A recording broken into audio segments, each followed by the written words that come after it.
Hi, இன்னைக்கு ஃப்ரைடேயோட noon vlog தான் பார்க்க போகிறீங்க.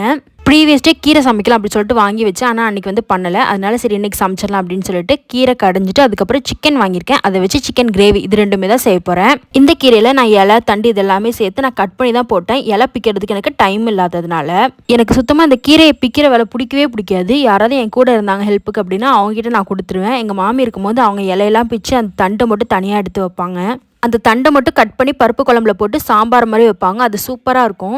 நான் இன்றைக்கி பருப்பு போட்டு கீரை கடையில் தான் பண்ண போகிறேன். அதனால் அதுக்கு தேவையான ஐட்டம்ஸ் எல்லாம் குக்கரில் போட்டு நான் விசில் வச்சு விட்டுட்டேன். அதுக்கப்புறமா சிக்கன் கிரேவி பண்ணுறதுக்கு சிக்கனெல்லாம் நல்லா வாஷ் பண்ணிவிட்டு தக்காளி வெங்காயம் பச்சை மிளகாய் இது எல்லாத்தையுமே கட் பண்ணி சிக்கன் கிரேவி வைக்க ஸ்டார்ட் பண்ணிட்டேன். எங்கள் வீட்டில் கீரை வந்து வெள்ளிக்கிழமை சமைக்கக்கூடாது அப்படின்னு சொல்லுவாங்க. ஆனால் என்னோட சிச்சுவேஷன் எப்போதுமே வெள்ளிக்கிழமை கீரை சமைக்கிற மாதிரி தான் வரும். கீரை கடையிலுக்கு சிக்கன் கிரேவி அப்படின்னு பார்த்தோன்னா கொஞ்சம் வியர்டான காம்பினேஷன் மாதிரி தான் இருக்கும். ஆனால் சாப்பிட்டு பார்த்தீங்கன்னா நல்லா தான் இருக்கும். டெய்லி ஏதாவது வெரைட்டியாக சமைச்சாகணும். அன்றைக்கி எங்கள் வீட்டில் இந்த ஒரு காம்போ தான் நாங்கள் ட்ரை பண்ணி சாப்பிட்டோம். நல்லா தான் இருந்துச்சு.